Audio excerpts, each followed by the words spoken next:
பொதுவாக ஜோதிடத்தில் சனியும் ராகுவும் சேர்ந்துருந்தா அது நிறைய ட்ரபிள் பண்ணும் அப்படின்னு ஒரு கருத்து உண்டு. காரணம் வந்து சனி வந்து தொழில் காரகன், ஆயுள் காரகன். அவரோட ராகு வந்து ஒரு பெரிய மெலிஃபிக் பிளானட்டு. இது போய் கனெக்ட் ஆகிறப்ப அந்த சனியினுடைய ஆதிபத்தியத்தை அடி வாங்க வைக்கும் அப்படிங்கிற மாதிரியான ஒரு கான்செப்ட் உண்டு. அப்போ இந்த சனி ராகு சேர்ந்துருக்கிறவங்க ஜாதகத்தில் பார்த்தீங்கன்னாக்கா தொழிலில் வந்து நம்ம இப்படி மேலே வரணும், வேலையில் எப்படி மேலே வரணும், இந்த கம்பெனியில் வேலை செய்யணும், இந்த நாட்டில் போய் வேலை செய்யணும், இவ்வளோ பெரிய வேலையில் உட்காரணும், அல்லது அவ்வளோ பெரிய தொழில் பண்ணணும்னு நிறைய கற்பனைகள் விரியும் அவங்களுக்கு. இதில் ஒரு பியூட்டி என்னென்னா, இதில் நிறையா அச்சீவ் பண்ணுவாங்க, அவங்க சக்ஸஸ் பண்ணுவாங்க.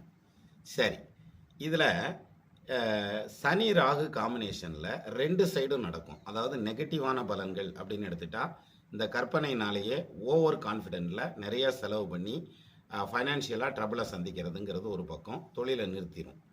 இன்னொரு பக்கம் பார்த்தீங்கன்னா, இந்த சனி ராகு காம்பினேஷனில் மார்வலஸ் டெவலப்மெண்ட், ஃபென்டாஸ்டிக்கான டெவலப்மெண்ட் இருக்கும் சிலருக்கு. அது என்ன காரணத்தினால அப்படின்னாக்க, முதல்ல இந்த விழுகிறத பார்த்துருவோம். சனி நீசம் பெற்று ராகுவோட இருக்கார், அல்லது சனி ராகு எங்கே சேர்ந்துருக்காங்களோ அந்த ஸ்தானாதிபதி நீசமாகிறார். வக்ரமாகிறது பிரச்சனை இல்லை, நீசமாகிறார். இப்படி இருந்ததுன்னா இந்த சனி ராகு காம்பினேஷன் வந்து ட்ரபிள் பண்ணும். இன்னொரு முக்கியமான விஷயம், சனியும் ராகுவும் ஒரே நட்சத்திர காலில் உட்காந்துருக்காங்க.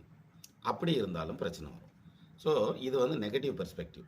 பாசிட்டிவ்னு எடுத்துக்கிட்டிங்கன்னு வச்சுங்களேன், ஃபென்டாஸ்டிக்காக இருக்கும்.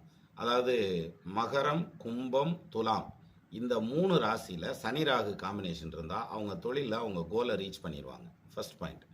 ரெண்டாவது பாயிண்ட்டு, இந்த சனி ராகு காம்பினேஷன் இருக்கிறவங்க வந்து எங்கே உட்காந்துருக்கோ அந்த ஸ்தானத்து அதிபதி, அதாவது இந்த காம்பினேஷனுக்கு வீடு கொடுத்த அதிபதி ஆட்சி, உச்சம், கேந்திரம், திரிகோணம், இந்த இதில் எதுலையாவது ஒன்றில் வந்துட்டா கூட போதும், அவங்க தொழிலில் வந்து மிகப்பெரிய சக்ஸஸ் ஆவாங்க.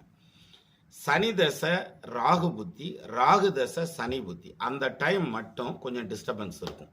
அதாவது தொழிலுக்கு பாட்டனாருக்கு தகப்பனாருக்கு, தகப்பனார் பாட்டனார்லாம் ஹெல்த்தில் டிஸ்டர்பன்ஸ் பண்ணும். தொழிலில் வந்து நிறைய ஹடில்ஸு, எதிர்ப்புகளை சந்திக்க வேண்டி வரும். இது சனி ராகு, ராகு சனியில் மட்டும்தான். மற்றபடி ராகு சனி காம்பினேஷனுங்கிறது யோகமாக மட்டும் அமைஞ்சிருச்சுன்னா அவன் சாதாரண நிலையில் இருந்தாலும் மிகப்பெரிய கோடீஸ்வரனாக வருவான். அவன் எதிர்பார்க்குற மாதிரியான உச்சத்தில் இருக்கக்கூடிய பதவிகளை பிடிச்சிருவாங்க.